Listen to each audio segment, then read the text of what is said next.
आज सुबह मैं सोकर उठा, मैंने गूगल न्यूज़ का रुख करा, वहाँ पर जो देखा वो हैरत में डालने वाला था। कारण था कि वहाँ पर एक ऐसी खबर चल रही थी जिसने मेरे होश उड़ा दिए। मैंने जब खबर को क्लिक करा तो मिला कि खबर ट्यूनीशिया से है, वहाँ पर लोगों ने प्रदर्शन करा हुआ है।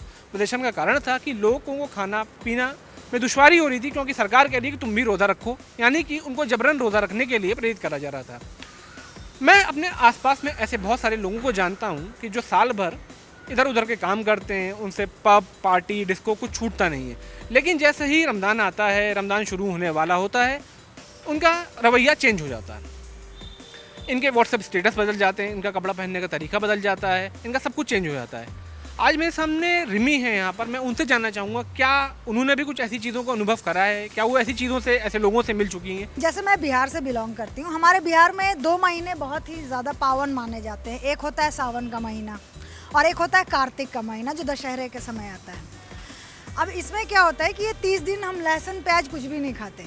कार्तिक के महीने में आप नॉनवेज का नाम भी नहीं ले सकते। नॉनवेज का नाम लेना मतलब पाप कर दिया आपने। नवरात्रि में मैंने यहाँ पे क्या देखा कि 9 दिन हमें मांस से दूर रहना है, ना मटन और चिकन की बात भी नहीं करनी, ठीक है, शराब नहीं पीना। इवन व्हाट्सएप पे जो मैसेजेस फॉरवर्ड करने का आजकल का ये चल पड़ा है, उसमें भी ये कि मुर्गे को एंजॉय करते हुए दिखाया जाता है कि मुर्गे पार्टी मना रहे हैं कि 9 दिन तो अब हमारी ज़िंदगी की ऐश है, ठीक है। ये हमारा माइंडसेट हो जाता है और काउंटडाउन हम शुरू कर देते हैं कि आज 9 दिन हो गया, आज 8 दिन बीत गए, आज 8 दिन हो गए, आज 7, अरे यार बस 3 दिन बचे हैं। अब होता क्या है कि 2 दिन के बाद अरे यार परसों अब हमें क्या क्या चीज़ें खानी है। मतलब हम रहते तो उस जय माता दी के मोड में हैं, लेकिन हमारे सबकॉन्शियस माइंड में क्या चलता है कि ये 9 दिन के बाद हमें कितना मुर्गा काटना है, हमें मटन के कौन कौन से डिशेस खानी है, हमें कौन सा पब हिट करना है, हमें कितनी दारू पीनी है कि ये 9 दिन का हमारा सूखा गला तर हो जाए। तो ऐसे हिपोक्रेट्स हर रिलीजन में मिलते हैं। जैसे मैं मेरी आंखों देखा एग्जाम्पल है कि एक फैमिली है, वो नवरात्रों के दिनों में 2 बजे रात से उनके यहाँ पे घंटियाँ बजनी शुरू हो जाती हैं। माता जी के पूरे माता जी की आरती, माता जी की वंदना और पता नहीं क्या क्या, वो पूरे 3 घंटे 5 बजे तक उनके यहाँ पे पूजा पाठ चलता है। सारे परिवार में अगर छोटा बच्चा है तो वो भी फास्ट रखेगा या उसे भी सिखाया जाता है कि चप्पल पहन करके आप किचन में नहीं आ सकते, ठीक है, बिना पूजा किए आप कुछ खा नहीं सकते, आप किसी से बात करेंगे तो पहले जय माता दी बोलेंगे।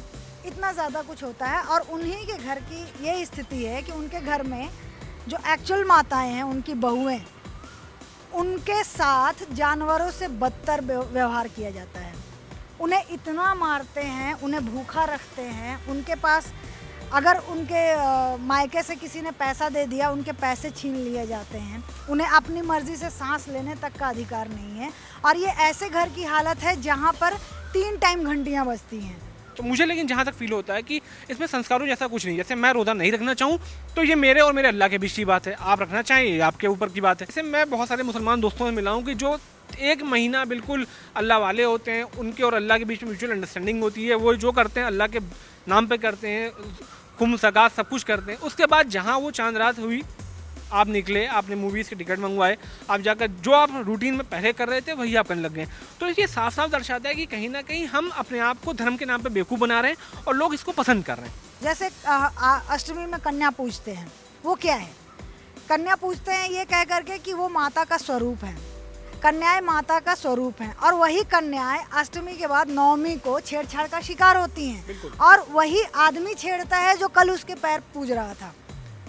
तो ये है, ये मतलब ये इसको कैसे बोलेंगे, ये शायद हमारे ना दिमाग में घर कर गया है कि हम जितना दिखाएंगे हम उतना ही बिकेंगे।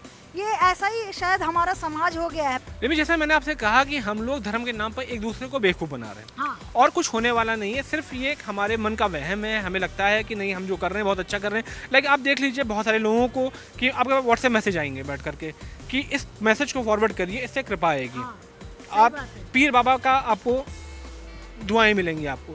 तो मेरी आज तक ये समझ में नहीं आया कि कैसे एक व्हाट्सएप का मैसेज करने से फॉरवर्ड या कुछ करने से आपको किसी की दुआएं, किसी का आशीर्वाद मिल सकता है।